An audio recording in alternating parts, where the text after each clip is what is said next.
You're not a nice person.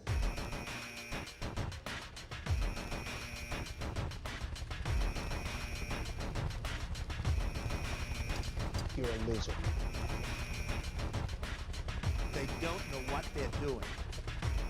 Is that right? I'm sorry. I don't think it's going to happen. Auto sequence starts. 10, 9, 8, 7, 6, 5, 4,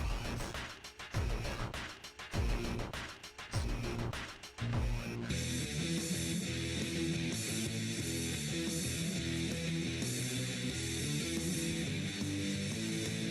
1. Hello, everybody. Welcome. It's Matt Connarton, Unleashed in the Afternoon. We are live on WMNH 95.3 FM, emanating from downtown Manchester, New Hampshire, streaming worldwide at WMNHradio.org. Of course, you can also get WMNH on the TuneIn app, so you can easily and effortlessly take us wherever you go on your mobile device. You can watch on Channel 97 Comcast if you're in the Manchester, New Hampshire area, and, of course, on Facebook via Facebook Live on the Matt Connarton Unleashed Facebook page. Please give that a like if you haven't done so already. And if you have done so already, much appreciated. So it is Tuesday. It is July 31st, 2018.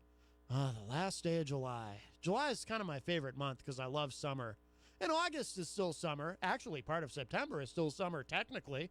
But July just feels, maybe because July includes 4th of July, July 4th, which is how it got, and also known as Independence Day, of course. And so, and that's a big summer. That's a big highlight of summer. So July feels more like summer, and then you get into August, and it's like, oh, summer almost over. You've got plenty of summer left.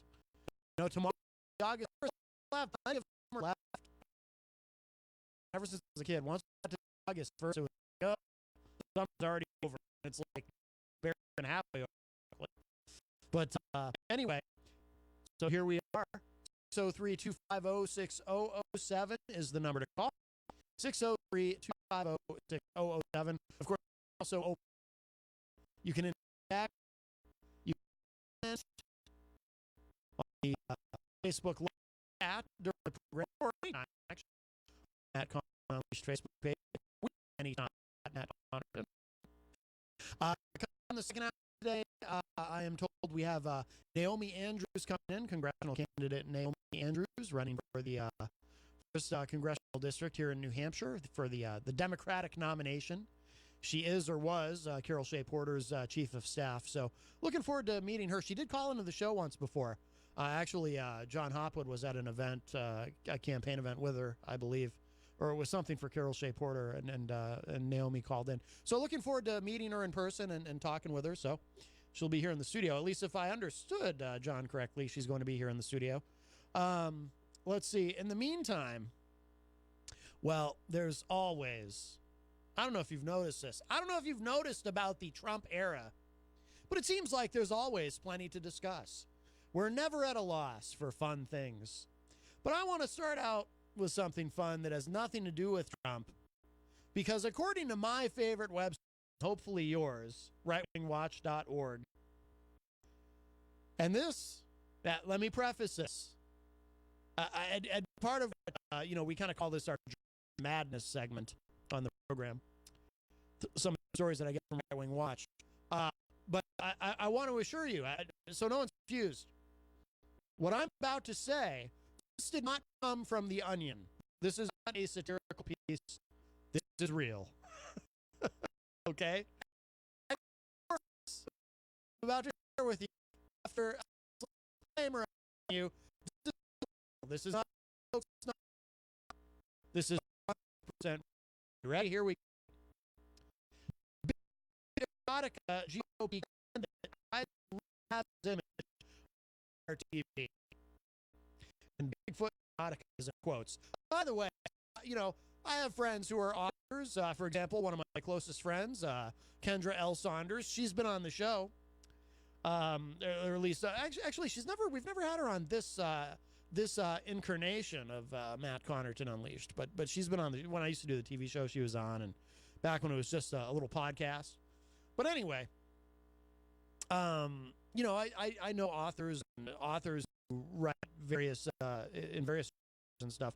I have to tell you, I didn't know that Bigfoot erotica was a thing. Now, as someone who is very hairy, you know, because I am a Yeti American and proud of my Yeti heritage, the word is a bit of a slur. That aside, all right, we'll put the big of side. Bigfoot erotica and try to read his image on TV, right? So again, just a little bit ago. So this is actually news. Jared Holt writes this for Right Wing Watch. Virginia Republican congressional candidate Denver Riggleman. Okay, we have to stop there for a moment. What a name. Denver Riggleman. I'm not even going to say what I'm thinking.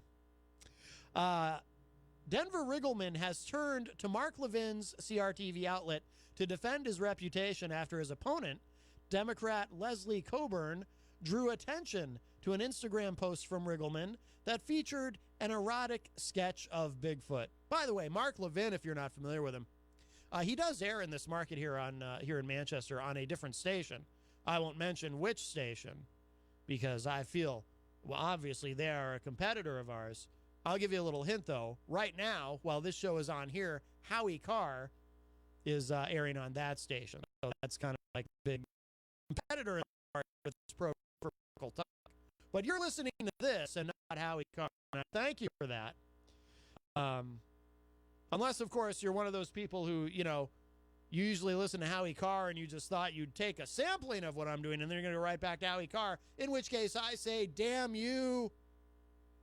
But hopefully you're not that guy or that lady. Hopefully you're the individual who tunes into Matt Connarton Unleashed and you stick with it through the ups and downs, the highs and lows, the zigs, the zags, the ebbs and flows. Did I say that already once? Ebbs and flows.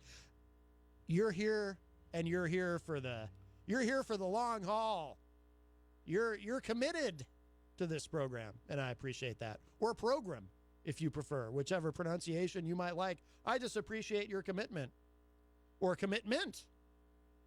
If you want to put the emphasis on the wrong syllable, you can, as long as you continue to listen. I have no problem with it. Anywho, so there's a picture in this article, by the way. There's a picture in this article. Again, you know what I never think to do, and I don't know why I never think to do it, because it seems like the most obvious thing in the world, and it's just now occurring to me. I'm going to share the link to the article in the live chat. Bam! There you go. Hello to Ben Dion, who joins us in the Facebook live chat. Ben Dion, of course, host of the weekly Dion, which you can hear Thursdays at 6 p.m. Immediately after this program. I wonder if Ben has any Yeti American students at the school at which he teaches. It is a diverse community here. I'd hate to think I'm the only Yeti American in the city.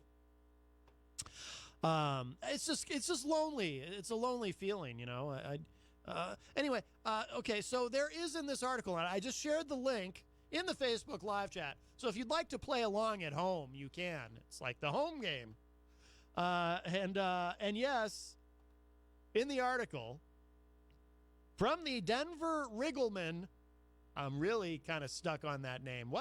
Is that his real name?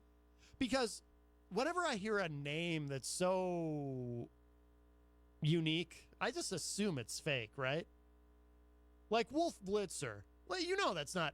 Is that his real name? That's a stage name. You don't say stage name if it's a news person, right? Like Geraldo Rivera. Did you know Geraldo Rivera's real name is not Geraldo Rivera? It's Jerry Rivers. That is a fact. I'm not saying that's funny. That is a fact. And Jerry Rivers decided to become Geraldo Rivera because he felt that the name had more, one of my favorite words, gravitas. What's interesting about that is you'll often see this trend in media and, with actors and musicians and so forth, you'll often see this trend of people trying to make their names less ethnic or whatever, in order to kind of fit in and whatnot. But he went the other way. He made his name more ethnic sounding. But anyway, Wolf Blitzer, I'll have to look it up later. I don't believe that's his real name. And I am skeptical that Denver Riggleman is this guy's real name. But I hope that it is.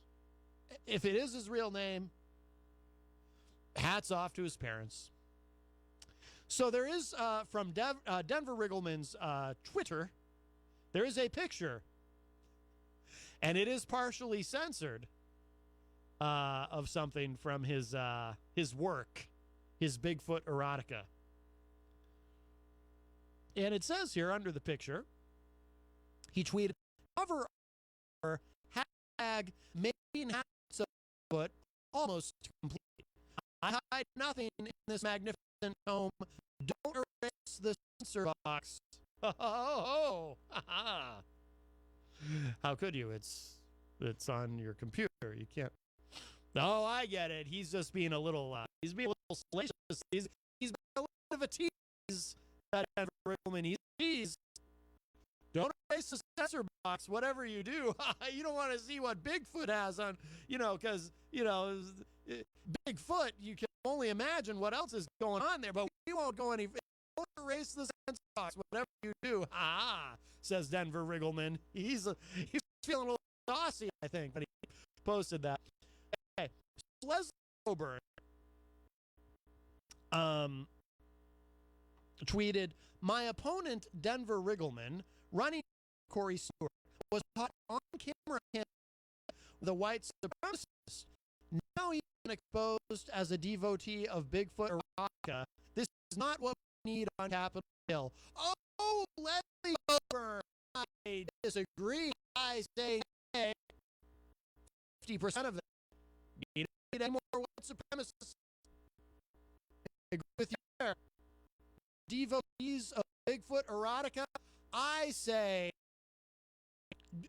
let's try to elect as many of them as we can, and let's have a third party of Bigfoot erotica devotees.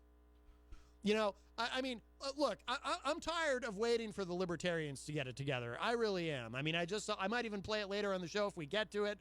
There's a new interview with Gary Johnson.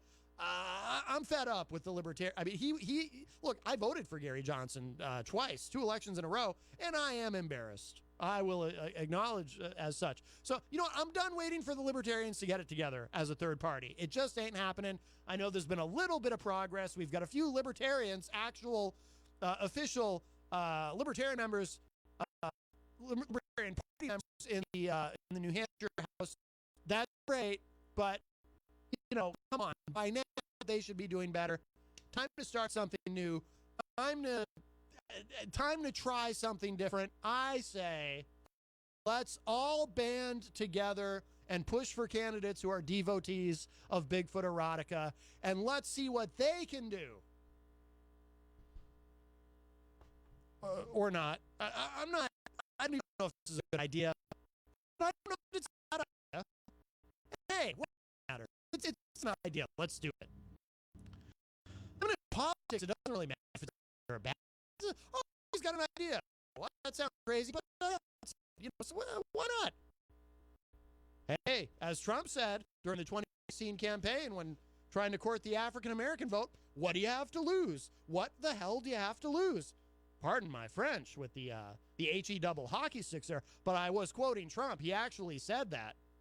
He said, what the H do you have to lose? Except he didn't say H. I'm being a little silly. Obviously you can say hell on the radio.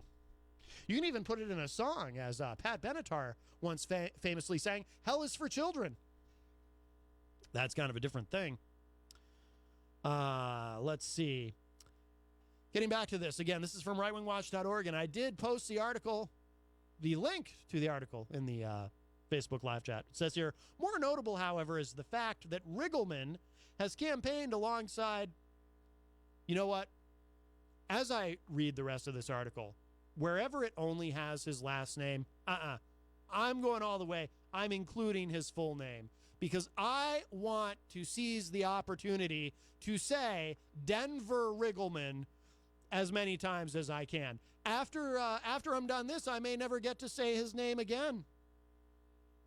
And how sad will that be? I want to seize this opportunity because it's such an awesome name. So I'm going to start that sentence over. Most notable, however, see, you won't hear about Denver Riggleman over on Howie Carr's show, will ya? No, you want Denver Riggleman coverage? You want Bigfoot erotica coverage? You come here to Matt Connarton Unleashed in the afternoon. That's right. That might be. I still don't have an official slogan for the show. I've never come up with, you know how some shows have a slogan or a tagline, some shows don't. I've never really come up with one. Maybe that should be it. Again, it might be a little wordy.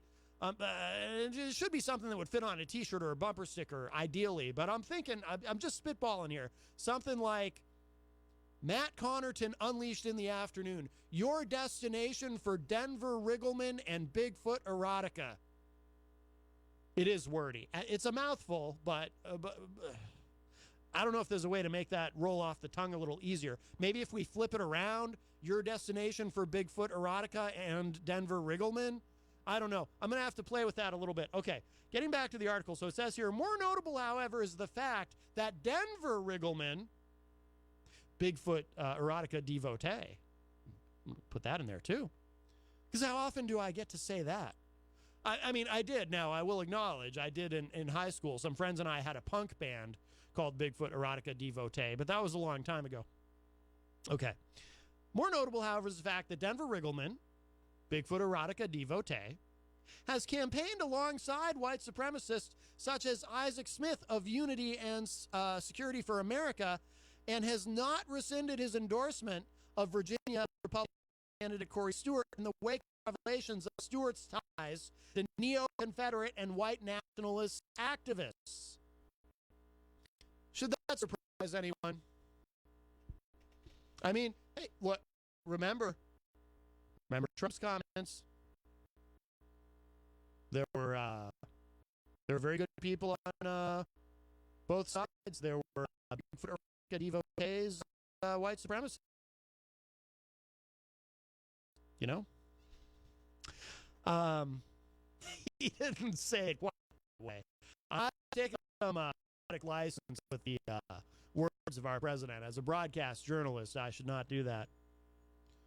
In fact, I've actually, you know what, for the first time on the show, I think I've actually offended myself. I've offended myself. I cannot believe I all do that. I started a letter writing to have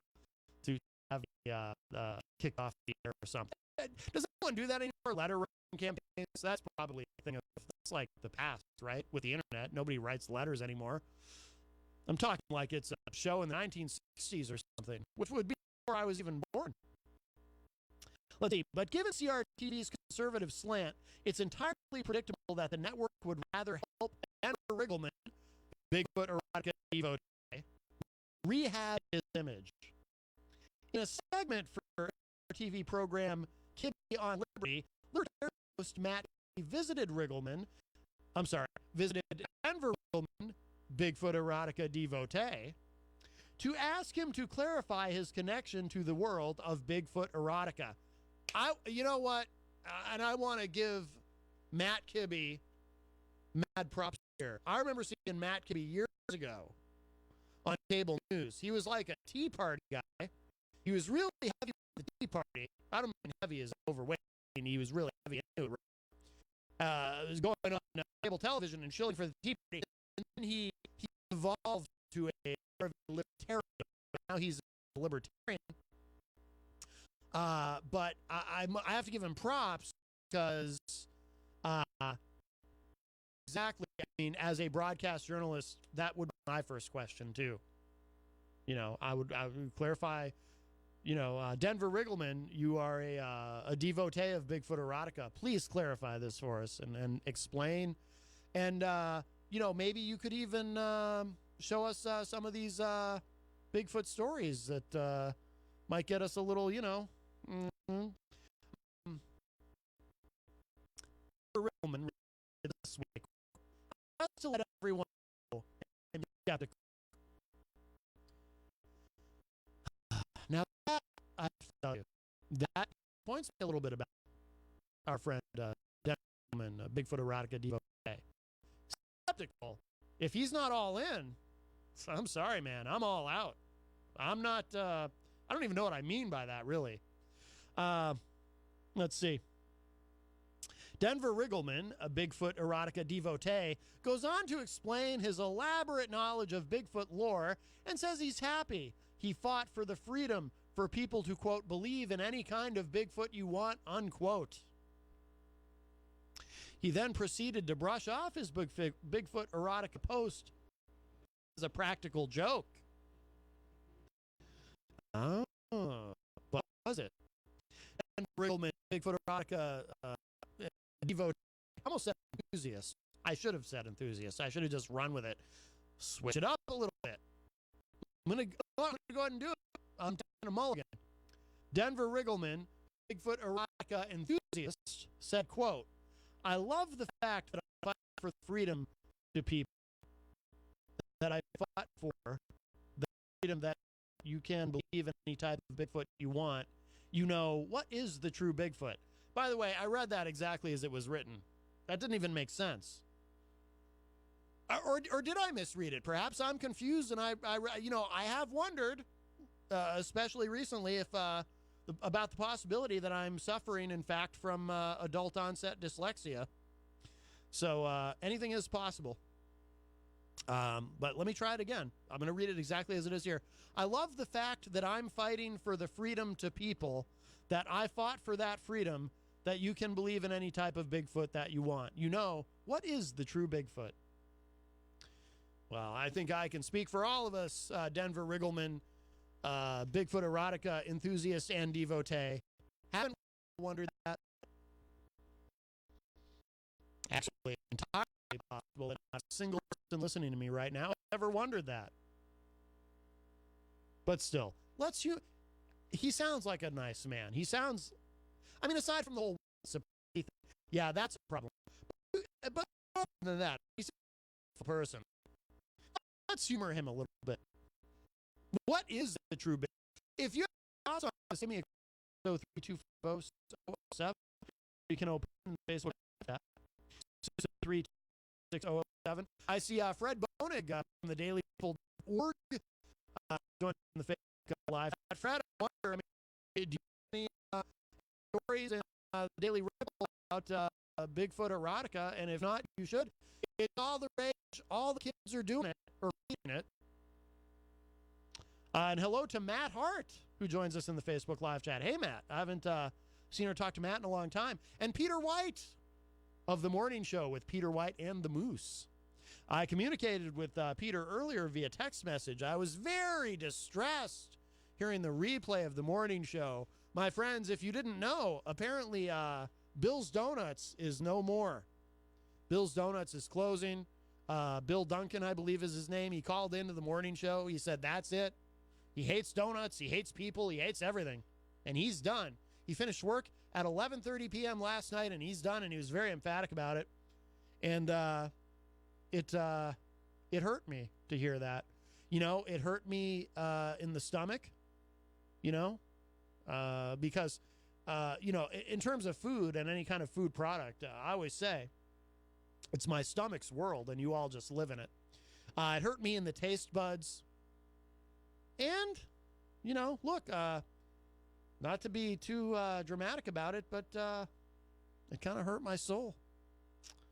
So R.I.P. To Bill's Donuts. I'm going to miss that juicy, delicious, meat-filled cruller. Boy, I'll tell you, on a hot summer day, there was nothing quite like it. Okay, we're going to move on. By the way, if you missed the morning show, you can hear it, you know, all the shows here at WMNH get posted, the archives get posted on Podbean. If you go to WMNHradio.org and click the podcast link, you can get all that great stuff. Or if you miss any scintillating second of this program, or maybe you just want to hear more, well, not more, but you want to hear again about Denver Riggleman, Bigfoot erotica devotee and enthusiast. You can do so. You can access all of that programming at your leisure.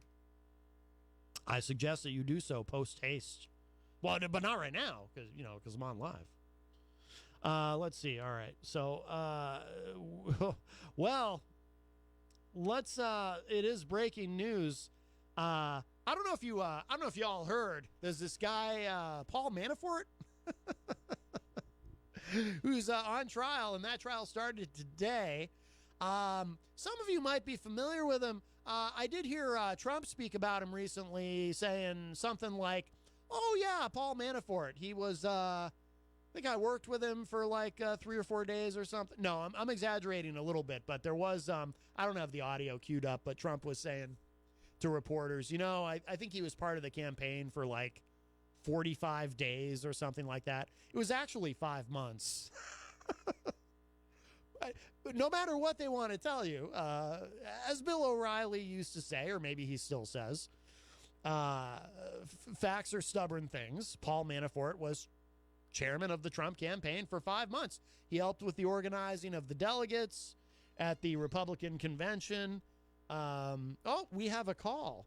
You know what would be awesome? You know what would be a cool surprise if this was Denver Riggleman, Bigfoot erotica devotee.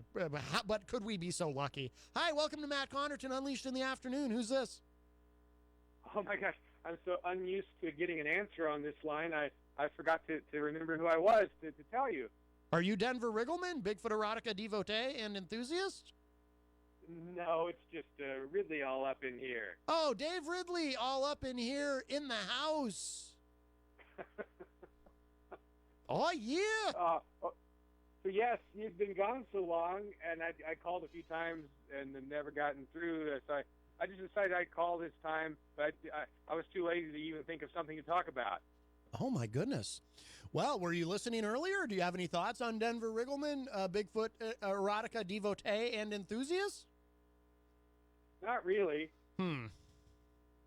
Would you? But I can think of something to talk about now if you want. Oh, please, yeah, go for it. What's on your mind, sir? I think I have not called you to tell you about these soapbox events over at downtown Manchester. Soapbox events? Yeah, have you heard about the soapbox rant events?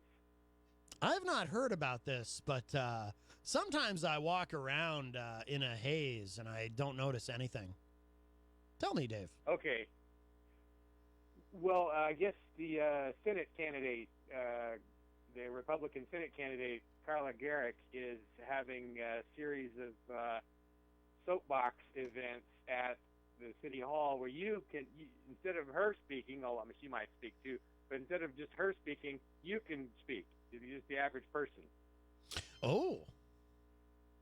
So do you literally get to stand on a soapbox? I hope she's bringing an actual soapbox. Maybe she's just bringing an elevated platform. I don't know, but it sounds like a pretty good idea. I mean, yeah. I hope it's an actual soapbox. Or even if it's some sort of elevated platform, but the word soapbox on, I would even accept that. But damn a stick for authenticity. Yeah, it would be better. It would make a better picture. But I think she ran the soapbox event in Dirt Fest. There was something kind of like that. So over the 10 years, they probably still do it. But people would have a contest. It was like they call it Soapbox Idol. You'd go up there and make a rant about anything you wanted, and then people would judge you, and you get an award if you were the most interesting rant. And there really were some incredibly funny ones that I saw. I remember in 2010. Oh, are they on? Are they online? Are they on YouTube? Did you film them? Yeah, some of them are on YouTube. I'm trying to remember the name of the funniest thing. It was this guy got up, put on a pair of sunglasses, and he said something like yeah, the media, they're all over like the issues that affect our freedoms, the Constitution. If it violates the Constitution, the media will be all over them. But look at how bad the media is, because they're completely ignoring this. Michael Jackson just died and no one's paying attention to it. Wow. Well, I think the media paid out of it. serious stuff, but the king of pop is going into the ground. Well, thing is, too, he's regardless of how you might feel about the coverage or lack thereof, he's factually mistaken. I mean, there was a lot of coverage of the death of Michael Jackson. Yeah, well, that was him. That was him being sarcastic, and it was funny. But that was the event that was, all these years at Porcupine Festival in the summertime up in Lancaster, and I'm glad to see her bring it to something more mainstream, like right outside Manchester City Hall. I'm a big fan of that song, "Soapbox Hero" by Foreigner. I might be confused. I haven't heard that. Oh. Well, I was at Jordan. I was doing some to call in and write that, and I'm back. Well, thank you. Wonderful to be back. Did you listen to something else during this time? Did you listen to that Happy Car guy? I don't really listen to him very closely. I mean, I know he's funny and everything, but I'm afraid I'm more of a talker. You won't hear about Denver Riggleman, Bigfoot erotica devotee and enthusiast on Howie Carr. That's like my new tagline, my new slogan for the show. All right.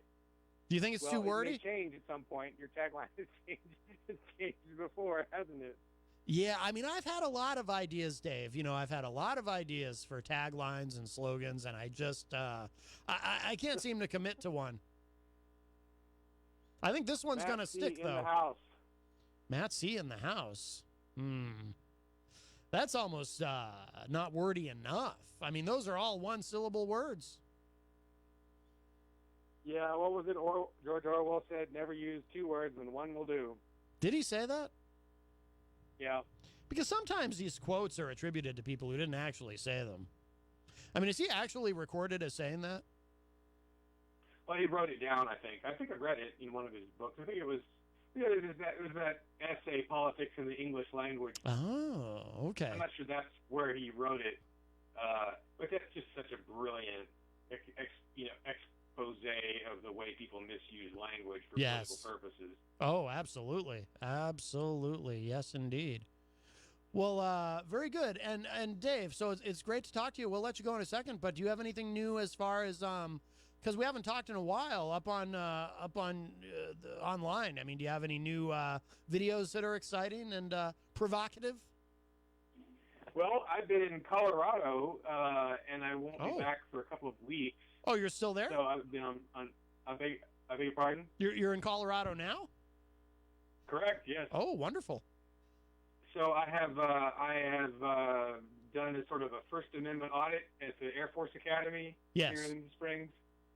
And that actually was, that's getting, see it for yourself. But it was interesting just to see how, what will a military base do if you are, you walk into the military base, you announce your presence to the public relations department, and you start asking a bunch of questions they don't like. What do they do? Watch the videos and find out. But they handled it better than they might have. Oh, interesting. Okay. Yeah. And those videos are already up? Yeah, that's all aired. All right. I'd ask you how it went, but I like your strategy. You got a strategy here. So people should go to the Ridley Report and watch those videos. And I'm going to do that after the show because I am actually very curious about that. Well, it's my money. I got a right to go in there and ask whatever questions I feel like asking. I agree. What else are you doing in Colorado? Well, a lot of looking at Pikes Peak. A lot of looking at what? Well, Pikes Peak is the main mountain near Colorado Springs. It's just very easy to look at. Oh, right. Okay. All right. Well, very good. Well, Dave, it is wonderful to hear from you. And now that I'm back, don't be a stranger. And please, before you go, give the Ridley Report a big plug. Ridley Report, doing stories that are long and stories that are short, asking nasty questions, letting bureaucrats retort. Ridley Report. All right, I love it. All right, Dave Ridley, thank you so much for the call, my friend. Safe travels. Okay, you're welcome so much. All right, take care, man. Bye. All right, bye-bye.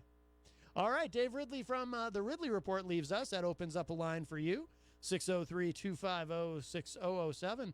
I have received a communique that our guest might not make it, Naomi Andrews. She might not be here, I am told.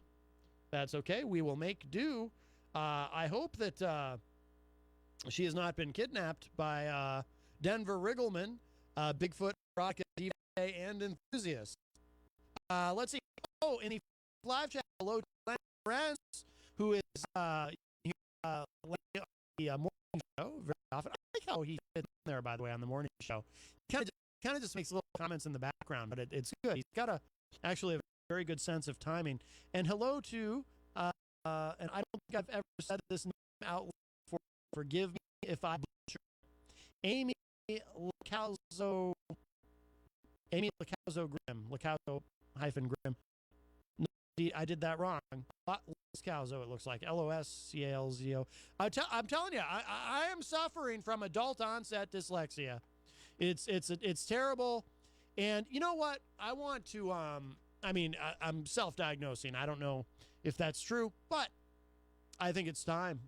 I think it's time to bring that to the forefront. I don't think there's enough, for one thing, I don't think there's enough research. John Hopwood is texting me. He says, why did Lenny not come to the taping of Mr. Baseball? Uh-oh. Lenny was supposed to be on the Mr. Baseball show and apparently was absent. Well, maybe the check bounced for his appearance fee. Ever think of that?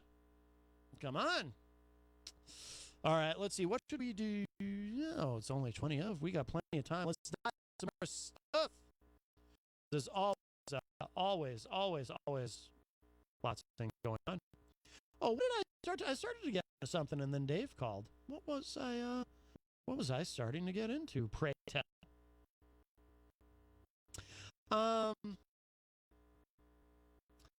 Manafort is staying. Like I said, the administration that they try to play. Oh, Manafort is barely here. He can't. You know what? I think he came by the campaign and had a cup of coffee and some of Bill's donuts, and then he was right out the door. He tried the meat-filled crawler, and then that was it, and we never saw the guy again. I barely know him. I think that's what Trump said, something to that effect.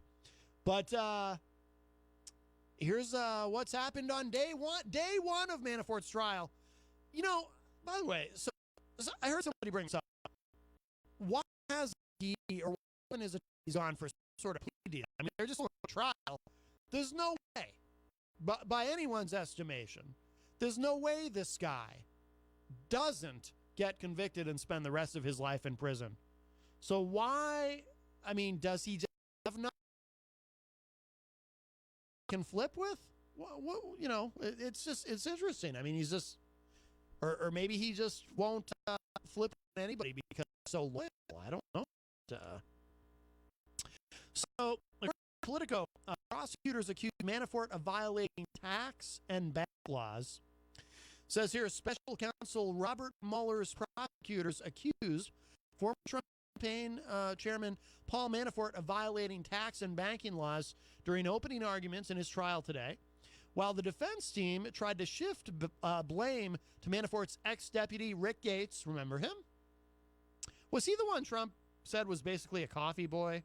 Or maybe Sarah Sanders said that. Was that Rick Gates? It's hard to keep track of all these people. It's a very, very colorful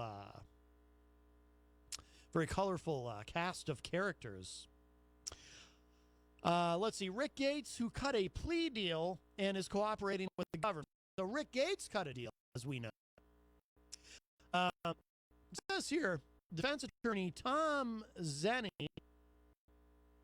told jurors before claiming that Gates stole from Manafort, quote, the foundation of the special counsel's case rests square on the shoulders of Rick Gates.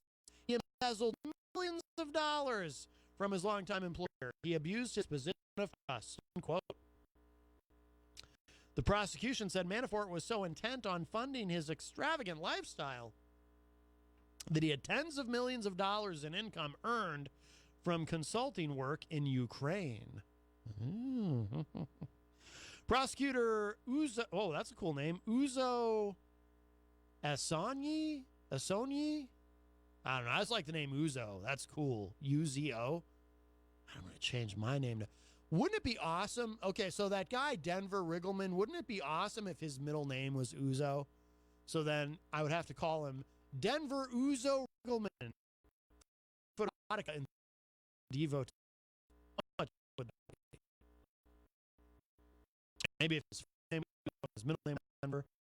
I don't care. As long as he work Uzo in there somewhere. So what did he say? Okay, so he, again, this is one of the prosecutor's quote. A man in the courtroom believed the law did not apply to him, not the tax laws, not the banking laws. That man is the defendant, Paul Manafort. Paul Manafort placed himself and his money over the law. Quote. Just it being like a big sort of Perry Mason courtroom, very dramatic thing. That man, you know, and Uzo is pointing. Wouldn't that be awesome? I mean, that's how it should be. It should be just like it is in the movies and on television. Otherwise, why bother? Otherwise, why have a criminal justice system if it's not entertaining and fun? Let's see. Opening arguments were set to begin this afternoon in the first trial triggered by special counsel Robert Mueller's Russia probe after jurors were selected to decide the fate of former Donald Trump campaign chairman Paul Manafort. 6 men and 6 women. Actually, you know what they should... I have an idea. So if anyone from the Trump campaign is listening, because Rick Gates, you tried to spin it that he was just a coffee boy. Since he worked for Paul Manafort, why don't you just say Manafort was, you know, because at the time, I think his official title was campaign chairman, but why don't you kind of spin it as he really was just chairman of the coffee. You know, he supervised Rick Gates getting the coffee. So Manafort was just chairman of the coffee. That, we don't even, I couldn't even as a picture. That's what Trump could. I mean, it sounds slightly more absurd, but only slightly. Let's see. Okay, arguments were set to be in first trial triggered by Mueller's Russia probe. 6 men and 6 women from Northern Virginia will serve as primary jurors in the case after Mueller prosecutors and Manafort's defense attorneys whittled through about 65 people summoned to the federal courthouse in Alexandria. Manafort could be seen in the courtroom exchanging notes and consulting with his lawyers during selection of a jury that will spend roughly the next 3 weeks hearing evidence and testimony related to bank and tax fraud charges, the longtime GOP lobbyist, political consultant, and coffee supervisor. Did that last part. But it does say here in the next paragraph that he also, like our friend Denver Uzo Riggleman, is a big erotica enthusiast and devotee. All right, I made that up as what you got me. Can't get anything past you people. I have a smart audience, and I like that. I bet if Howie Carr said something like that to his audience, they'd totally buy it. They'd be like, yeah, mega dittos. I know this is Rush, but whatever. Maybe I do the exact show. Let's see. District TSL the third. I have to kind of force myself. I'm reading that to not say TSL. TSL the third. Kept the jury selection process moving. Eastern District, where he presides, is well known as the Rocket Docket, with frequent nudges to the attorneys to speed up their decisions on who should be struck from the jury.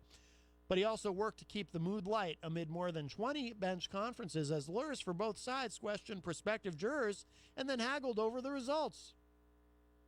Wow. How does one keep it light? Well, here's a sample of the comedic stylings of T.S. Ellis III. He said, quote, "Those selected as jurors, I hope you will not hurry to slit your wrists. There's a positive side," unquote. Ellis joked near the end of the morning session, noting the people picked to serve get lunch every day. Yeah, the positive side, well, now it's putting it a bit mildly. I mean, free lunch every day. I wish I lived in Alexandria, Virginia, and I could have gotten picked for this jury. That sounds awesome. Do they have cold cuts? I mean, that sounds like heaven to me. I said it earlier. I'll say it again because sometimes not everyone gets it the time. It's your stomach. It's my stomach's world, and you all just live in it. And once you all accept it, we'll all be better off.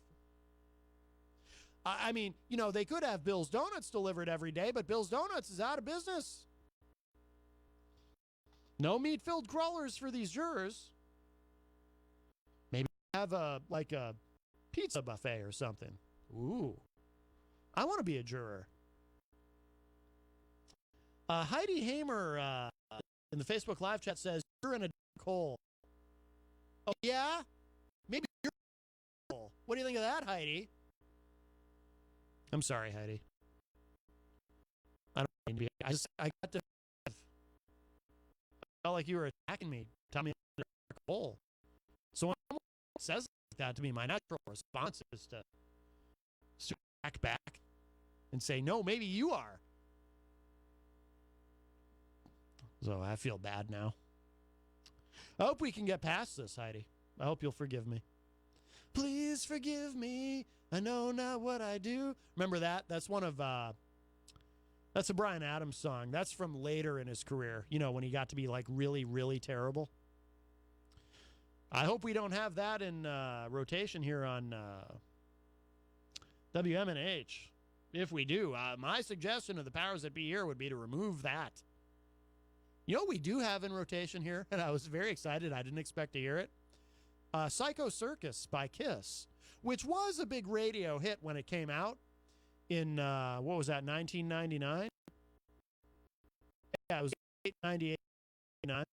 But here on WMNH 95.3, and it came, I think it was last, like, oh, that's cool. And then Yankee Rose by David Lee Roth came on, and that I really had heard here before, but that's another one you just don't expect to hear it. You know what I mean? It's like, oh wow, very nice. Let's see. I was so upset with Heidi's comment and so ashamed of my reaction that I lost my place here. Oh, it says chaos outside the courthouse. Oh, I love chaos. So does our president. He's on record saying it. He loves chaos. He thinks it's fun and cool. It says the usually sleepy plaza outside the federal courthouse came alive early Tuesday morning with the buzz of satellite trucks, a snaking line of journalists jockeying seats, a throng of anti-Trump protesters cheering the onset of Manafort's long-awaited trial. The 16-year-old Manafort faces the prospect of decades behind bars for payments related to his political work in Ukraine, which predated his top role on Trump's 2016 campaign. No, he just supervised the coffee. I mean, maybe that's a top position. Yes, this guy's almost 70. He's good. There's no getting around it. I mean, he's going to die in prison. This is an interesting question, though, and I don't know why nobody in the media talks about this. Is that Paul Manafort's real hair? I don't know if you've noticed, but he's got really thick hair for a 70-year-old dude. I just always wonder. I wonder the same thing about Sammy Hagar. You know, I mentioned David Lee Roth a moment ago. Sammy Hagar, I mean, he's 70. You look at his hair, you go, come on, is that his real hair? I love Sammy Hagar. I actually prefer Hagar to Roth. I love them both for different reasons. I know to most Van Halen fans, what I just said is heresy. How can you like Hagar better than Roth? That's not even real Van Halen. That's like Van Hagar. I disagree. Despite the modern trappings, a snare drum played by one demonstrator gave the scene a martial 18th century flair. Okay. Some protesters were simply taunting Manafort, who sits in custody in a nearby jail and was driven in through an entrance in the back of the building. Others seemed to be pleading with the veteran political consultant to turn on President Trump. One sign said, quote, "Trump won't do time for you." Another declared, "Those laundering skills will be helpful in prison." I like that one. That one's clever. You know, because one of the accusations is Manafort laundered money for the Russians. By the way, a guy like Manafort, though, because he's rich, I mean, this is clearly white-collar crime. Does he go to Club Fed? No, that's what they call, where we send rich people, like Club Med, but it's Club Fed, where they might have a fence instead of barbed wire around the place or something, like Martha Stewart when she was, went to Club Fed. Is it really like that, or is that just in movies and television? Let's see.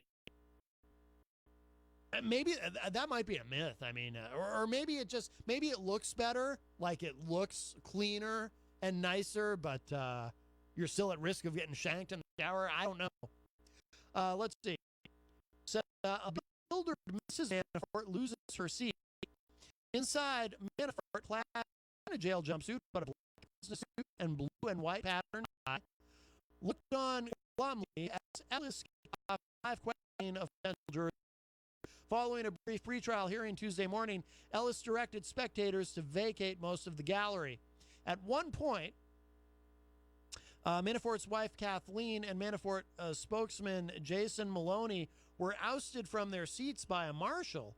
As the defendant's bewildered wife was filing out, a man offered his seat in the back of the courtroom. She took it and was eventually seated just behind her husband's defense team. Hey, I don't like that. Be nice to Mrs. Manafort. I don't know why I'm so concerned with Mrs. Manafort. But I just think, just be nice. Just be nice to everyone. But especially Mrs. Manafort. This can't be easy for her. I bet she knows he had an interview with her, and we can ask her about his hair, if that's real. She might even have some insight on Sammy Hagar's hair. I don't know. I mean, I'm genuinely curious. The mostly white jury soon found itself face-to-face with the defendant and a phalanx of lawyers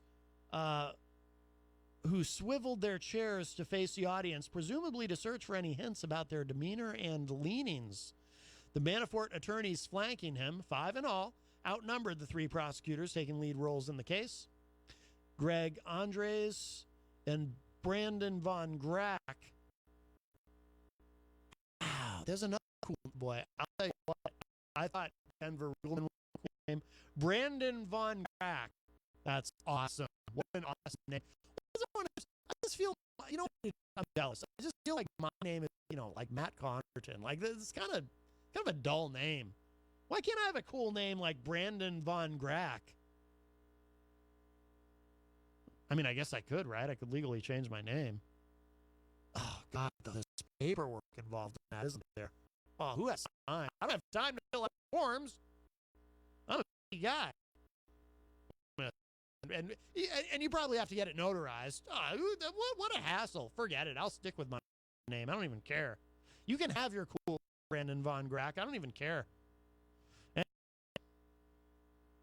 those guys from Mueller's team, along with Uzo Asonyi from the U.S. Attorney's Office in Alexandria, jurors also were briefly introduced to the lead FBI agent for the trial, Shireen Abadi, a corporate fraud specialist who sat with the prosecutors. Mueller's top deputy, Andrew Weissman, sat in a row of staff seats on the prosecution side of the courtroom, but was not introduced to the jury. Oh. If he found that rude. I just find it rude when people don't introduce me. Weeding out conflicted jurors. During the judge's initial round of questions, about 10 potential jurors indicated some social or work connection to the Justice Department. One woman said she'd spent 2 years as a trainer in the Justice Department Civil Division and dealings with Justice tax attorneys as well. A man who worked for the Energy Department said he'd dealt with the DOJ in connection with lawsuits states had brought over the federal government's failure to send nuclear fuel. A couple of women described themselves as recovering attorneys, prompting laughter from the courtroom. Really? That's a pretty easy crowd. All said they could decide the case on the merits if selected. Ellis said he plans to impanel 12 jurors and 4 alternates. Later in jury selection, the defense will have the chance to shape the jury by striking up to 12 potential jurors, while prosecutors will get 8 strikes, the jury said. So I assume by strikes, that means, nope, we don't want that one. As far as the alternates, my question, would be this, and I mean, I assume that the answer is yes, but this is a concern that I would have about being an alternate on the jury. Do the alternates also get the free lunch every day? And if not, that should be addressed somehow because that's not fair. They should get to participate in the pizza buffet or whatever, right? Can't argue with that, really. I mean, look, there are plenty of things upon which reasonable people can disagree, but I don't think that's one of them. I don't think that's in dispute. The jurors were not publicly referred to by name Tuesday and were instead addressed by a 4-digit number. Their names will remain under seal for the time being, Ellis said, without elaborating. Ellis did not issue a clear ruling Tuesday on the last pending pretrial motion, a defense request to prevent prosecutors from introducing hundreds of pages of documents detailing Manafort's work for former Ukrainian President Viktor I know I always get this wrong, Yanukovych, something Vich. The judge suggested he didn't believe jurors needed to see all that material, but he accepted prosecutors' basic argument that they are entitled to show jurors something about what Manafort did to earn what the prosecution contends was $60 million for his Ukraine-related work. Ellis declared, quote, documents that tend to show the nature of the funds Mr. Manafort received as income that had yet to be reported, that had to be reported, those documents are relevant, unquote. This goes on. I don't really, we're coming up on the top of the hour, so we'll break from this. We'll maybe play a little song or something. But I think that's enough Manafort for now. So John Hopwood did text me and said Naomi might not make it today. So that's okay. If she does, she does. If she doesn't, she doesn't. We'll do some other fun stuff. I'll probably turn the lights on here in the studio because it is getting darker out. And I think that's probably what Heidi meant by I'm in a dark hole. Although I'll tell you what, on a hot summer day, it is more comfortable in here to have the lights off. On a hot summer night, do you offer your throat to the wolf with the red roses? That's another question that I would like to ask Manafort, given the opportunity. Let's see. What to do. Let's. I want to play. I have something I wanted to play, and I do not remember what it was. So I might either find that really, really quickly, or I might just play something else. What was it? I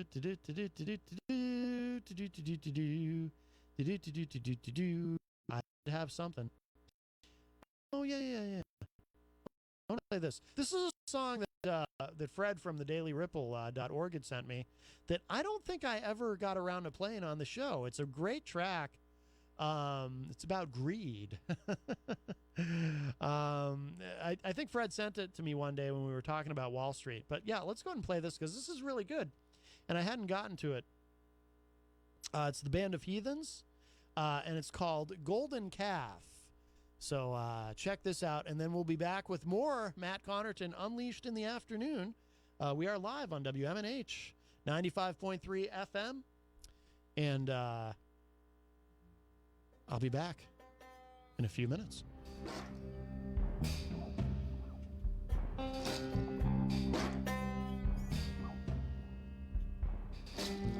man begging for a drop of change.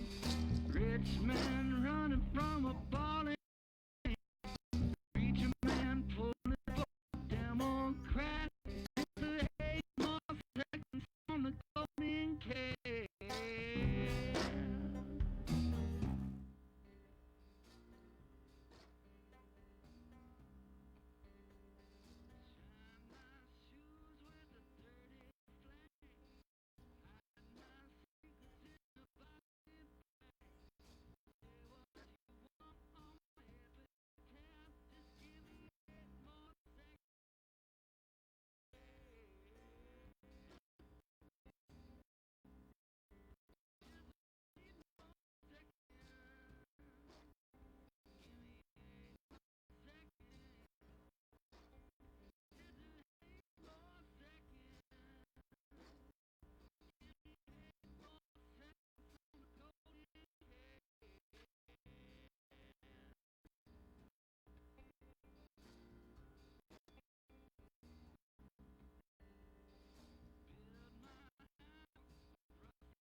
95.1 FM in downtown Manchester, and of course, streaming via WMNHradio.org, and of course on Facebook Live on the Matt Connarton Unleashed Facebook page.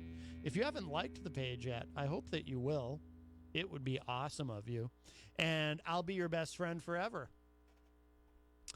People used to say that to me. I remember when I was a kid and going up to the lunch counter and coming back with a tray of food. And, you know, if somebody wanted something on my tray, they'll be like, you know, hey, can I have your piece of carrot cake? I'll be your best friend. It's like, no, you won't. You'll just eat my carrot cake and then toss my friendship aside. Ed Murphy is in the Facebook live chat. Hello, Ed. Says, I met Brooklyn Mike Sunday. I thought it was you. Why? Why would you think it was me? I don't speak with a Brooklyn accent. Mike speaks with a Brooklyn accent. We call him Brooklyn Mike. That's how he got his name. Hello, Ed. I'm glad you're in the Facebook live chat. So nice to see you. Let's see. I should. Did I mention too? John Chuck Gosson joins us in the. I don't know why I couldn't say that. That's not even hard to say. Joins us in the Facebook live chat as well. So let's move on, shall we? So, like I said, if you're just joining us and you're thinking that Naomi Andrews, congressional candidate, is going to be here, I assume she's not coming because I did get a text earlier that says she might not make it today after all. So we'll see. You know, who knows? Maybe she'll show up. If she walks in, she walks in. If she doesn't, she doesn't. And perhaps we can do that another day. I do realize, look, I'm not naive to this. I do understand it's also entirely possible that she decided not to come in because she heard earlier in the show me talking about this guy, Denver Uzo Riggleman, a Bigfoot erotica devotee and enthusiast. And maybe she said, you know, maybe Matt Connarton Unleashed in the afternoon just isn't the right show for me to participate in. I understand if that's the case, and while I am disappointed and heartbroken if that's the case, I do understand where I run, running for office, I wouldn't even be on my own show. I'm not sure how that would work. John Hopple suggested via text, he suggested a topic. He said, sex with red Pleiadians, I don't know if I'm saying that right, or Pleiadians or Pleiadians, fake news or blue Pleiadian cover-up. I don't know, but I know who would know. That's right, Denver Uzo Riggleman. Bigfoot erotica devotee and enthusiast. I don't know if he would know either. I would say I bet Ed Murphy would know, but I don't feel like depending on him for anything like that. Can't even tell Brooklyn Mike and I apart. I'll tell you. That's all right. I don't mind being confused with Brooklyn Mike. Brooklyn Mike is awesome. Yesterday on the show, we did play audio of Trump saying that he would meet with Iran, kind of out of the blue. Well, we have an answer from Iran or Iran, however you wish to say it. I can't even be consistent in my own pronunciation of that particular proper noun. I recognize that is a weakness I have. I recognize this in myself. It's an issue. Iran, Iran. There's nothing to do with anything. But it's here, according to Reuters, Iran rejects Trump offer of talks as a dream without value. Well, this didn't go well already.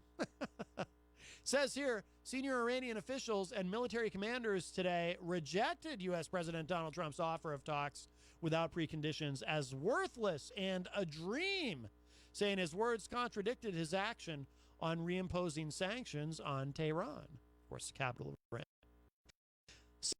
The Iranian President Rouhani, Trump's creation of an international nuclear deal reached in 2015 was illegal. Iran would not easily yield to Washington's renewed campaign to strangle Iran's oil exports. In May, Trump pulled the U.S.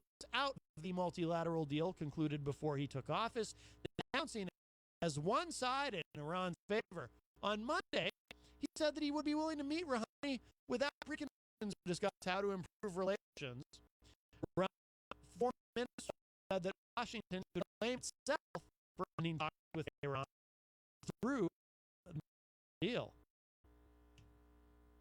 You know, that's kind of like what, you know what this reminds me of? It's kind of like when Heidi Hamer said in the Facebook Live that you're in a dark hole, and I said, no, you're in a dark hole. It's kind of like, it's not like that at all. It's really not. Let's see. Mohammed Yavarif, if I said that even remotely correctly, said in a tweet, quote, threats, sanctions, and PR silence won't work, unquote. Well, that's almost as damning as when said, we don't do diplomacy via Twitter. The foreign ministry spokesman said Trump's offer to negotiate with Tehran contradicted his actions as Washington has imposed sanctions on Iran and put other countries to avoid business with the Islamic Republic. But Ram Qasemi, I feel so bad. I know I'm butchering names, and I feel terrible about it. But anyway, this guy was quoted as saying by Fars News Agency on Tuesday, quote, sanctions and pressure is the exact opposite of dialogue, unquote. Well, I wouldn't agree with that exactly. I mean, I think you do communicate things via sanctions and pressures, as it were. The head of the powerful Revolutionary Guards equally dismissed Trump's tentative offer, saying the Islamic Republic was not North Korea. Oh boy. This tweet, or this quote rather, contains an exclamation point. Mr. Trump! Exclamation point. Iran is not North Korea to accept your offer for a meeting, unquote. Guards Commander Major General Mohammed Ali Jafari was quoted as saying by Fars News Agency.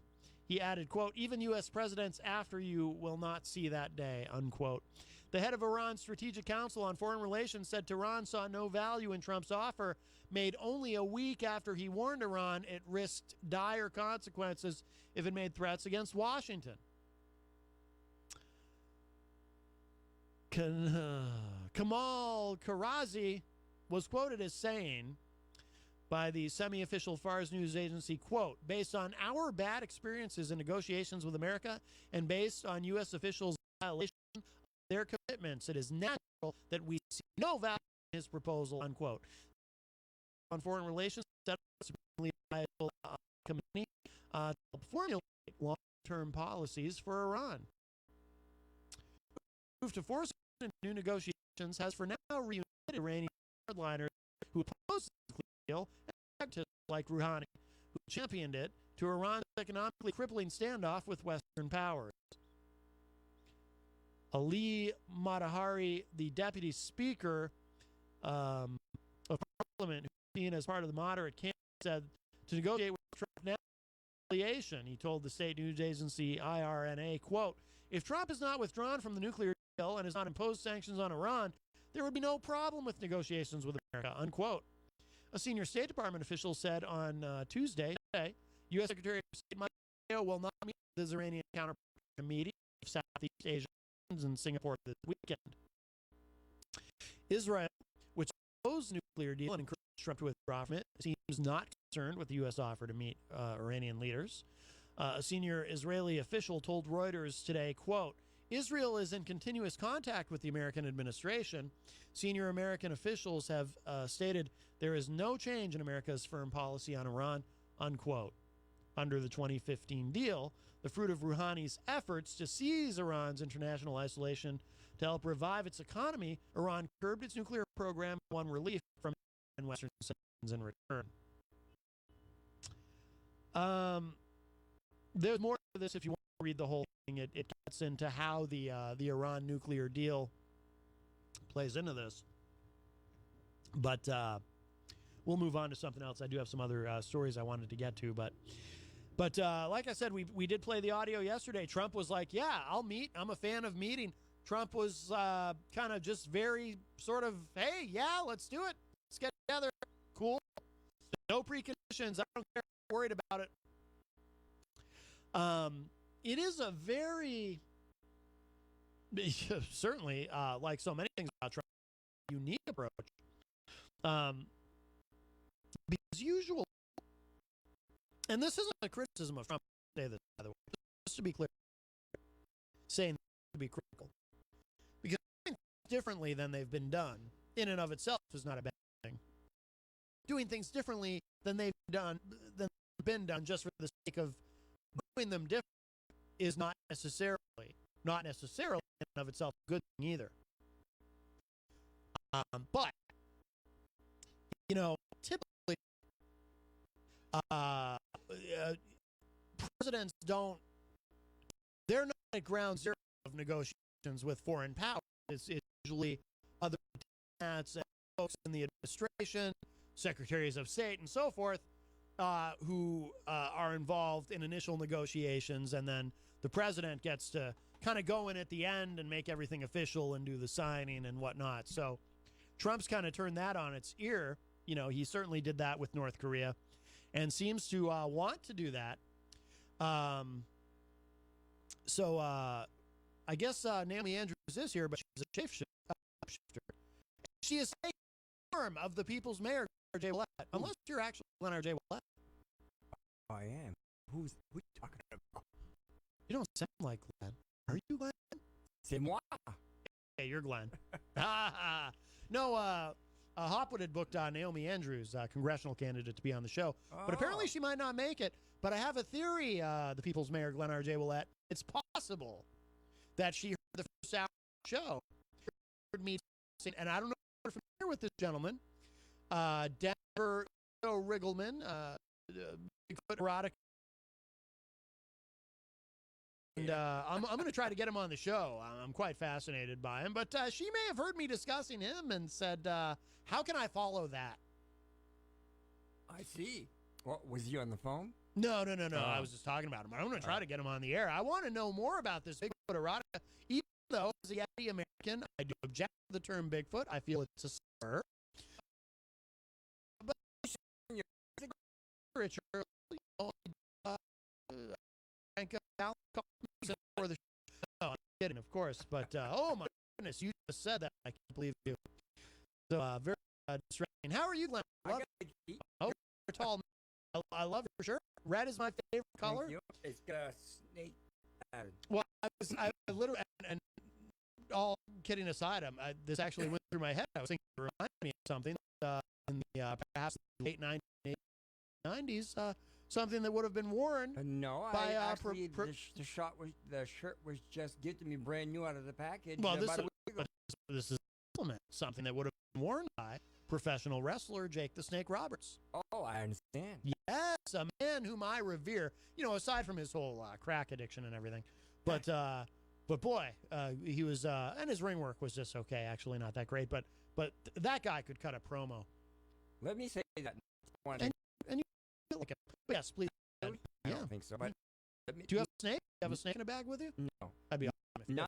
I'm not afraid of snake. Oh, good. Not to change the topic. We talk about all kinds of stuff. We're mentioning the president.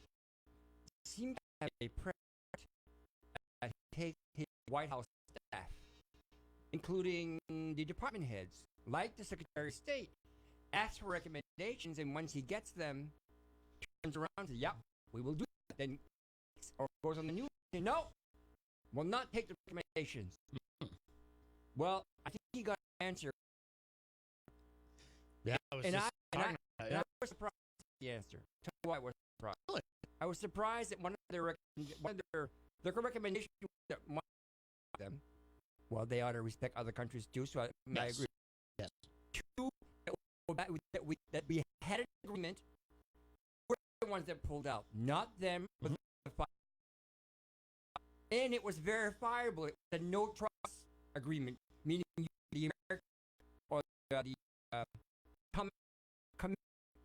Southern American nation, the International Atomic Energy had to go on a monthly basis and check it out. Yes.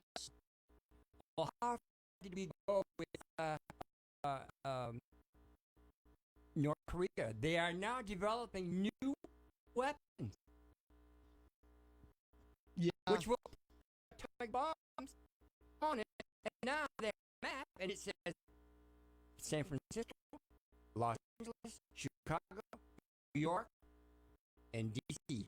That would be their first targets. So, have we really eliminated the threat of atomic bombs? I don't think so. Yeah. Well, there's a lot of concern over what did we actually accomplish with North Korea other than Tell kind you of what you accomplished. a field photo op. They came out with a piece of paper. You said it right. You hit it on the nose. How about a piece of paper? It was a field thing. Oh, we have a call. Maybe this is Jake the Snake Roberts. That'd be fun. Hi, welcome to Matt Connarton Unleashed in the Afternoon. Who's this?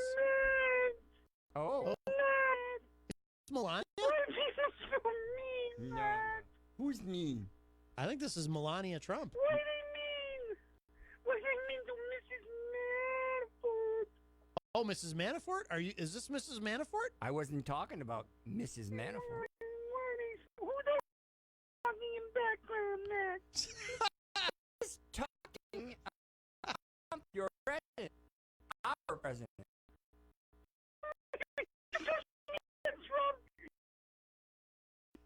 What did she say? She called you a crazy No, man. before that. Something about Trump. Man, you tell man to shut his mouth. Oh, my goodness. Well, you can't... I didn't say I agree or disagree with the man. You can't talk to the people's mayor that way. My goodness. Please, we must have some decorum. He best cocky boy me ever had. Who would win in a fight? Paul Manafort or erotic Bigfoot? You're not a Really? You think so?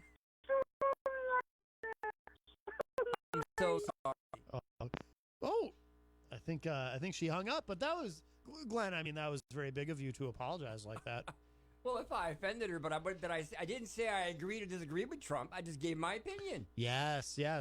But also, she was distressed about Mrs. Manafort losing her seat at the trial. It was that's no way to treat Mrs. Manafort. She lost her seat at the trial. I didn't hear what happened. Well, apparently a marshal at the trial of her husband shooed her out of her seat, so she had to take another seat. I guess it was quite the humiliation. Was she being sat with the family? Well, I think she ultimately think. ended up behind she ended up right behind the attorneys. And that's pretty much where the family normally sits. Right. So it's who sat there? Who replaced her? I don't know. I'm a little confused about that. Is it a lawyer, or is it a police officer, or someone working for the courts, some authority? I don't know. I just know. Well, it must have been the marshal who shooed her away because he probably wanted that seat. And you couldn't find her another seat close enough to her husband? I guess not. So, terrible treatment of Mrs. Manafort. And what did the judge say? I don't know. But I do know this. Doesn't Paul Manafort kind of look like a villain out of a 70s cop show? Can't you see, Starsky and Hutch busting into his office and saying... Manafort is a big man. Is he a big man? You've seen his picture and live on TV. He's a tall and big. He's a big man. How tall is he? He's taller than I am. Oh. And I'm 6'2" right now. I used to be 6'4", and I'm down to 6'2". He's taller than I am. He's a big man. Yes. And for Chusky and Hutch, they were small compared to him. They couldn't handle him. Starsky and Hutch, 5'9.5". Oh, that's shorter than That up. I have no idea. Of course. Of course I did. Why would you assume that? I'm a broadcast journalist. Don't you think I do my research? My You goodness. obviously didn't. Well, no, I didn't in this case. But, I say it like it is. what do you want from me? Jeez. Blood. What do you got? Blood? Not that kind of joke when I say blood. There's no violence in here. Your darkness show, huh? Your darkness show. Darkness show. That's another show. Are you talking about Matt Connarton Unsheathed? Yeah, that's a show that... I thought it was Unleashed. That's a show. Unsheathed is a show that takes place somewhere far, far away from WMNH. In a very dark place. It's only available on the dark web. Probably where it belongs. Yes. Hello to John Hopwood, who joins us in the Facebook live chat. Hello there, Johnny boy. That's what you call him, huh? Johnny No, boy? I'm just kidding. How does he like that? I have no idea. We'll find out soon enough. Oh. I mean, he is a man of many identities, but I've not heard him called that. Well, a lot of people who are called John, you can call them John. Yeah. Or actually, those have probably men that are called thin. Mm, right. So maybe I misspoke, John. Well, maybe you did. Maybe you did. No one said I was perfect. I guess.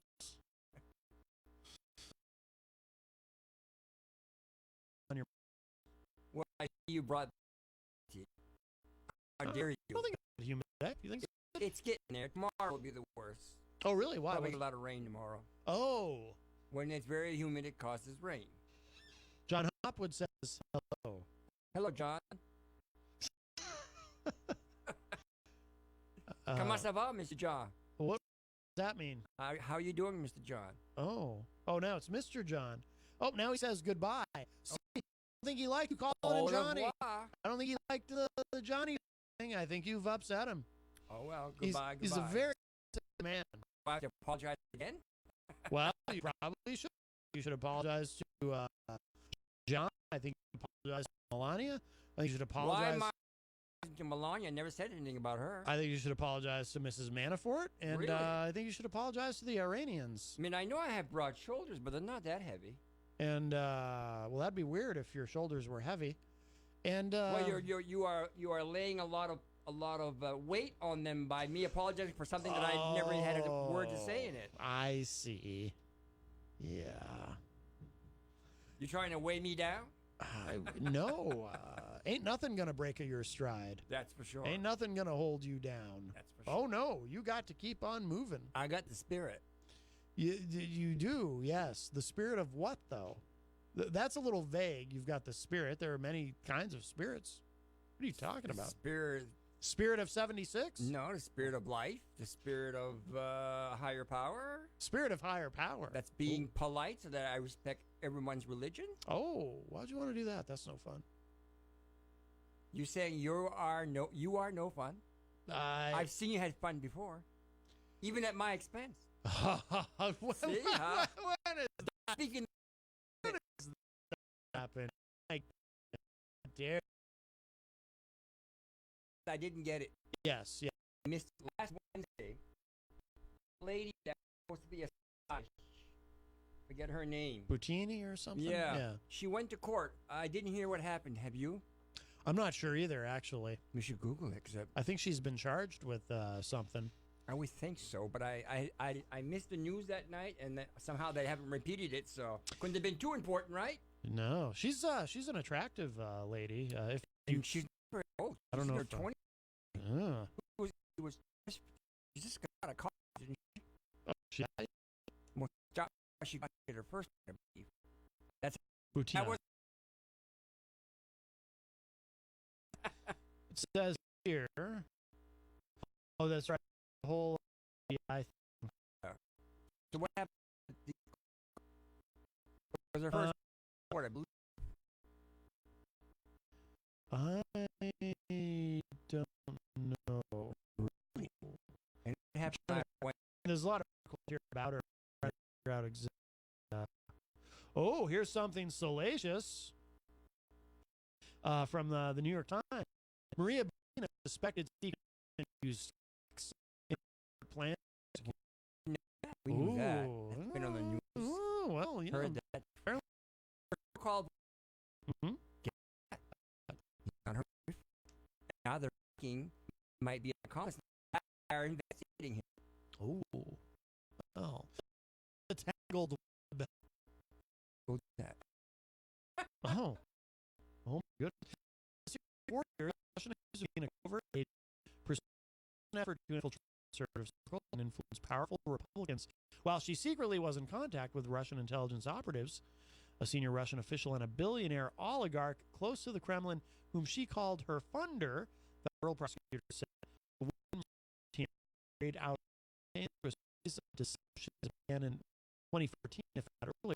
She lied to a because you were talking. Visa American Union, hoping for work. They offered one American sex exchange job. Moved into the Republican operative her age, describing him as her boyfriend. She privately expressed disdain for him and had him do her homework, prosecutor said. So I wonder. Web. I wonder when people get like and heard that he had Russian bride because you can buy, or is that just some myth? You can't buy them, but you can well you can call it buy, I guess. It's like you call it a bride or a bribe or something. But you can marry them and send them over to get married. But you can get them out of a catalog, which to me that's so strange. Why do you want to get why do you want to get married through a catalog?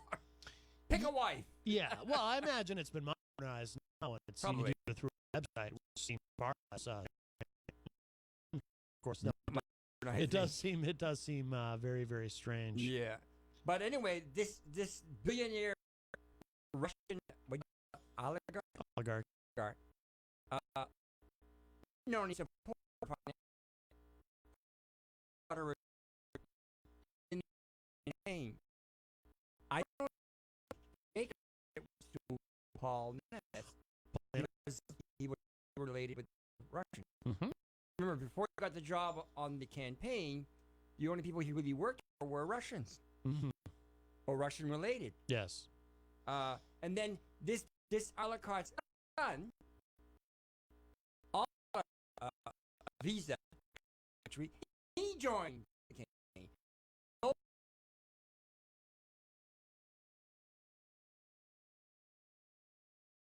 Deed and then move out. Right. I'm accusing anybody.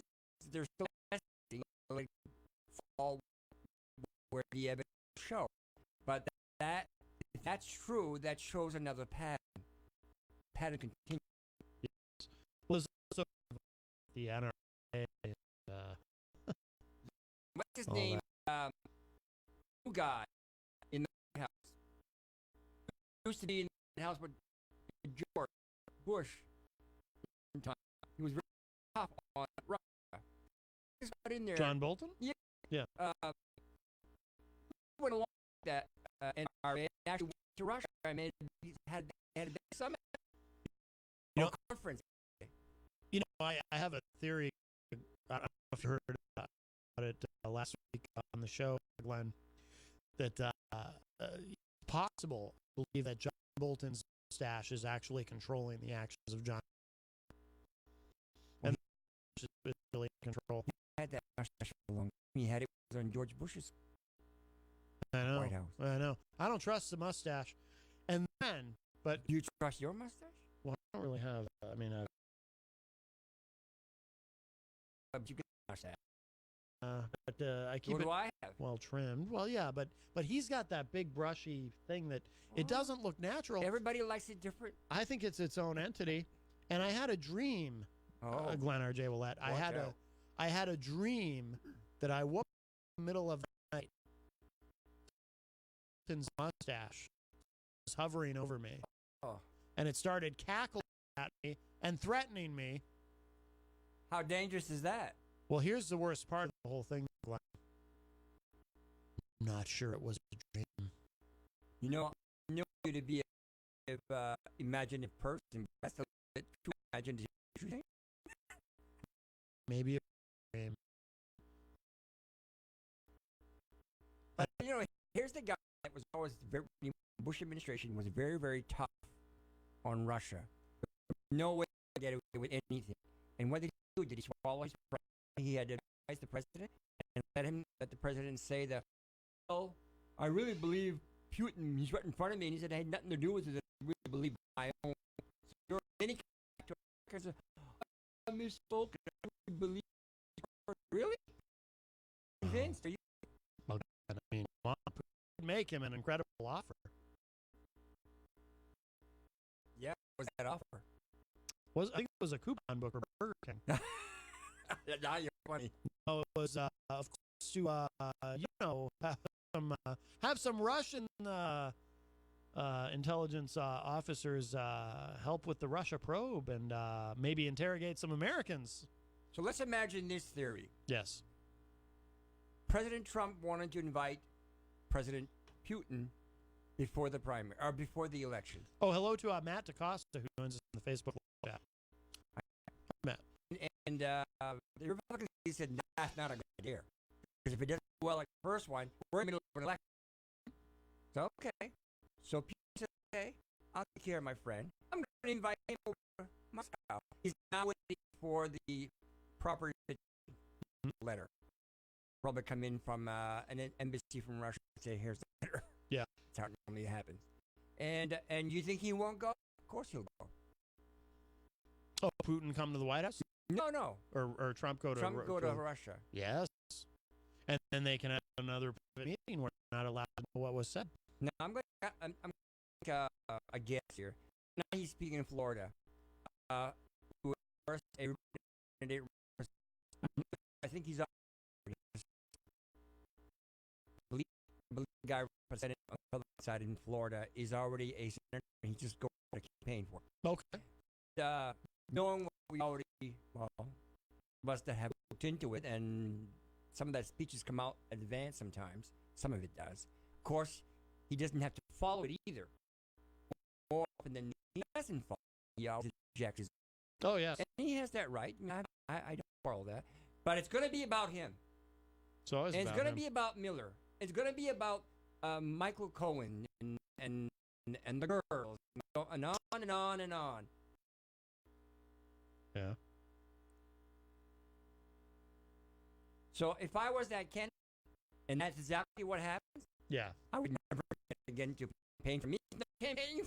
Well, you're right. Though. I mean, that tends to be what happens. Trump he makes everything about himself. He's compulsive about it. He almost seems bored when he's talking about other people. You know, no one better than him. That's right. And he does surround himself with the best people, as we've clearly seen. It makes me think that maybe he believes that God had nothing to do with him making him. Whatsoever. They want us to think he's a self-made man. I have to respect the office. I mean, you can be a self-made man. Not, why do you have an admission as the forget it and you say anything but what they say? Oh yeah, I think he can't help himself. I think there's a compulsion there. I think he can't help himself. It's like when he was congratulating Putin on winning, and it came out that somebody, John Kelly or somebody, wrote him a note, big do not. He goes. Also, was there at the time? Mattis. Yeah. They both recommended no. This is not the time to do that. Right. But it's like he can't help him. Simple things like when he went through the whole thing of, I said, would I'm say would I do the assessment of U.S. intelligence that was Russia, and he kept himself soft. Could have been Russia. Could China. Yeah. A lot out there. It's that he in the news that that. Oh, that wouldn't surprise me. Do you really that our Spain and other governments they do? Of course. The point is not yet. Point is it not? Well, yeah, you don't want to get. Yeah. Worse is that Speaker of the House, Ryan, made it very, very clear after he came back from the summit. Yeah. That, Mr. President, let me make it clear. We just spent over a year investigating this election. Mm-hmm. Russia did meddle with the election. We're not saying that he meddled with making you win, but they did meddle, and it came all the way to the top. Yet all of a sudden, it's been about 3 weeks since they had that summit, and Paul back.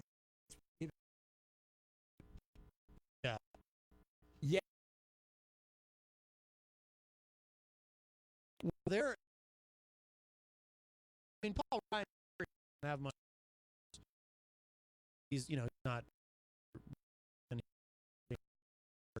But the ones criticize him in a loose worker and for election. Republican leadership. What's his name in the House? Wait, his name to try to cross the line. He's actually trying to enforce to cross to have the Senate impeach. Yeah, and they're saying but that's crossing the party seems to be really split on because this guy, what Rosenstein, to be appointed by the president. Oh, I'm so about how come that all he can't. He appointed them. Appointed them.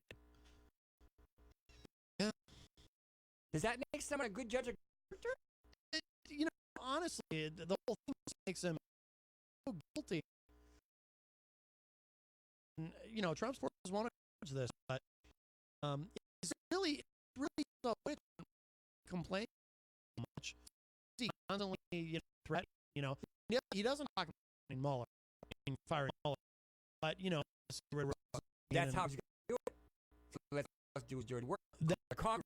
That I don't think will happen. Yeah, first of all, there's only 19 people that have been impeached in the federal government since we became a country. Trump keeps saying that it's only a witch hunt. If there's nothing there, why are you afraid? Oh, yeah. I mean, I've never... If nothing sounds more guilty than that, what happens to a person who's guilty? They actually act guilty. Exactly. Unless they're a very good actor. He's not a very good actor. No, he does. He acts very guilty. He consistently behaves like someone who's desperately trying to hide something and is very, very afraid. And then for 3 weeks, Giuliani was praising Michael Cohen. How he's a good guy who would never lie. He tells it to be okay and nothing will happen. And all of a sudden, he's lying all his life. Who else in that office didn't lie all their lives? So I'm actually going to, believe it or not, I'm going to defend Giuliani a little bit on that, and I'll tell you why. He slipped.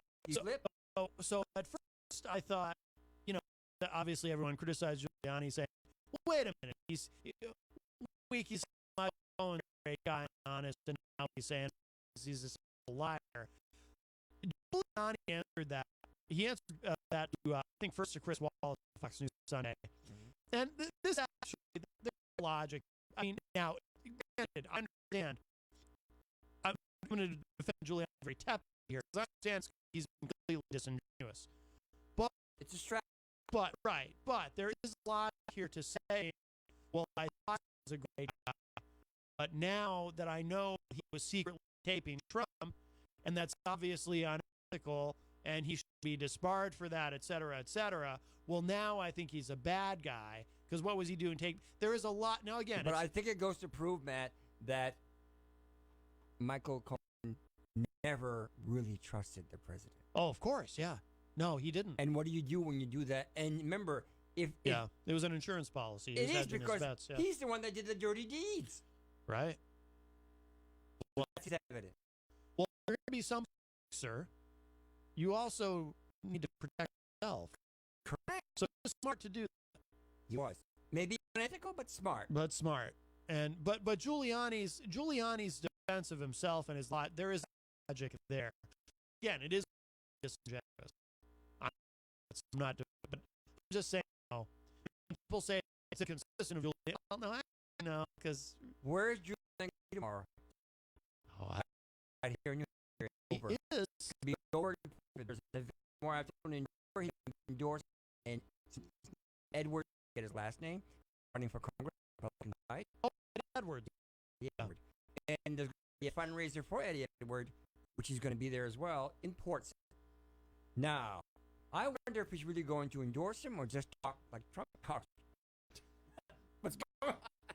I think Giuliani does. He'll probably ramble about himself a lot.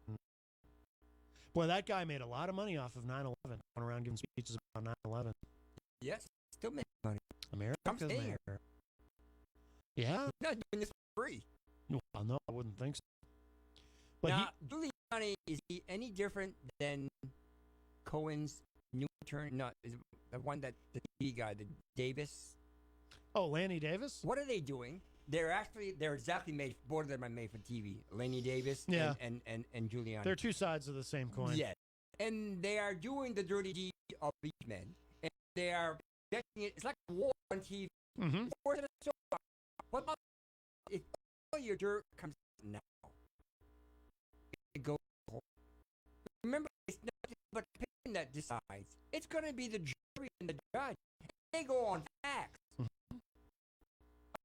On made up stuff or exaggerated stuff. Yeah.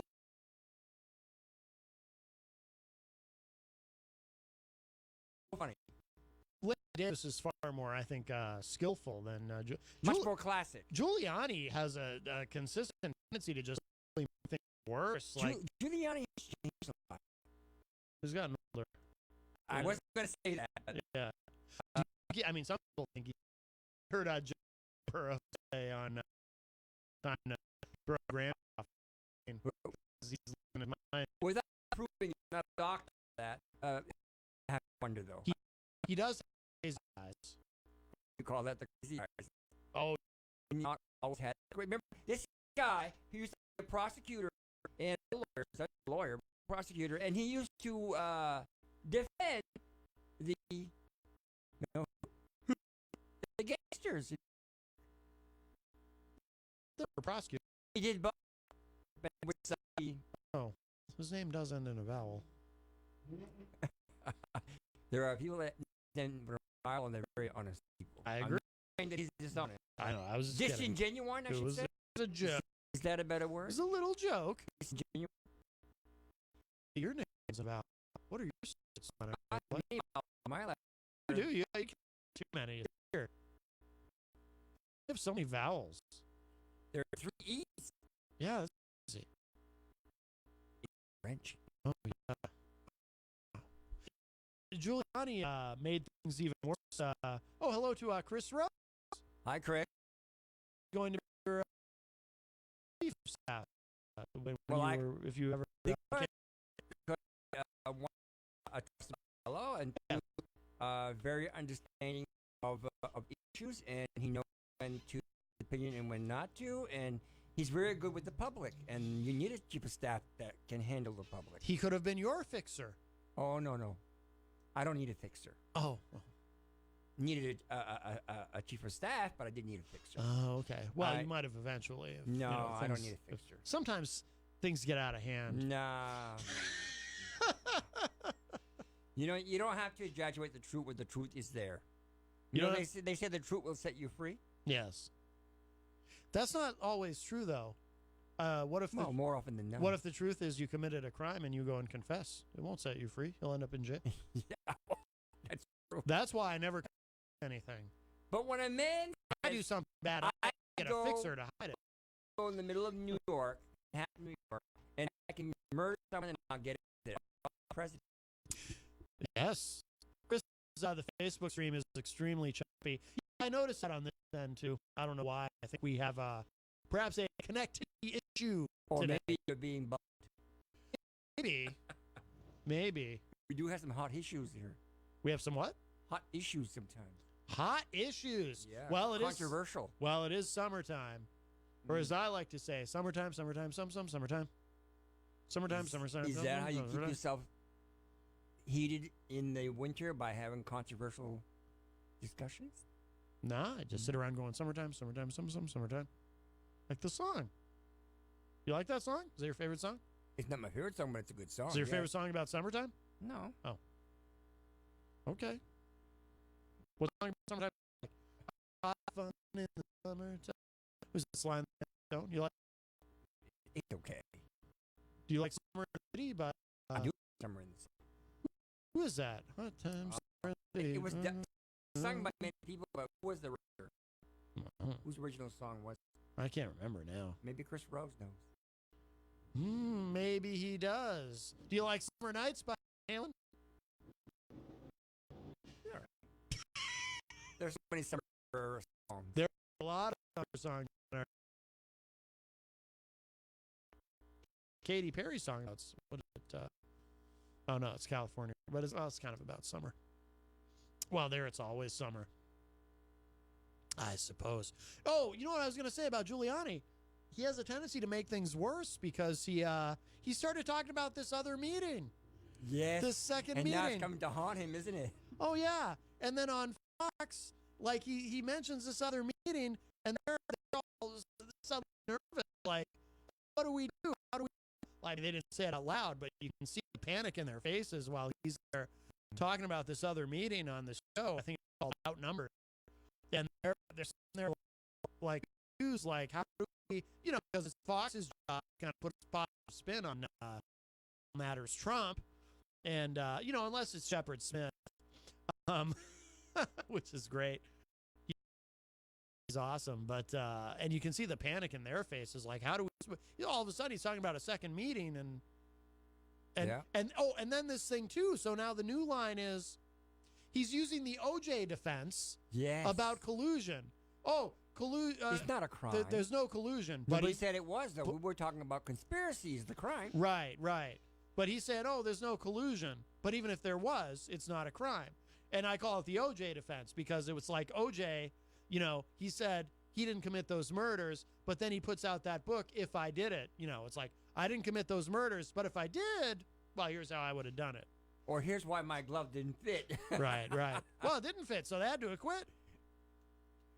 But, yeah, it's crazy. So it's like, I mean, you know, this pivot to, well, even if there was collusion, but as I think you will do, collusion to what? To commit a criminal conspiracy absolutely is a crime. Collusion to you know, maybe throw somebody a surprise birthday party is not a murder. Right. There are many things you can collude about. Collusion to commit. Collusion is only one word of many, and it has many meanings. Well, it has many contexts. Yeah. Depends how you say it. Yeah. What sentence do you say it? What content? Yeah. I like it when people say they were in cahoots, because cahoots is a fun word. It seems to be a driven illusion, not quite correct, because cahoots. Yeah. How do we say cahoots?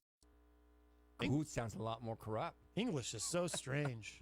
It's the proper way of saying it, though. It really is. Cahoots is a regular. Oh, it is. No, it is. I just wonder why. Culottes? Huh?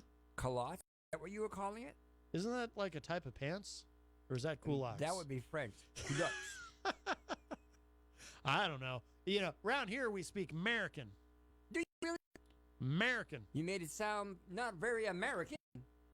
No, Got not an accent there. Not American. American. It's American. Right. Glenn, you should, we're almost out of time. You should plug your show on the My TV. show's going to be great this week. Thursday, the 5, and I have a 29 segment. 23. Specific people get confused. Oh, you can get it on ManchesterTV.org, and when website is open, 23. Segment is 29 minutes, and it's not fireworks. It's fireworks, not that kind of fireworks. Because I know no, you love. it's not that either. Oh, that's just. It funny. has to do what's going on today in the world of Trump and Putin. And it happened at the summit 3 weeks later, and it's still going on. We're still talking about it. I used clips from NBC, CNN, and Fox News. Fox News, What? who were condemning or criticizing the president for what he did, that it was wrong. Now, my theory,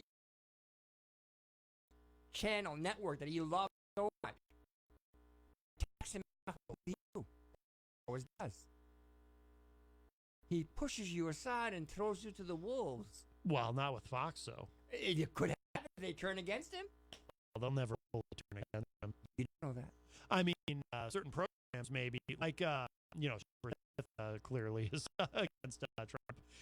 And, of course, Bobby Hannity, very close to president, said that was too much. Hannity said that? Yes. Are you sure? Because You're- Hannity's... Watch it Wow. on Thursday. Oh, okay. Came out of his mouth.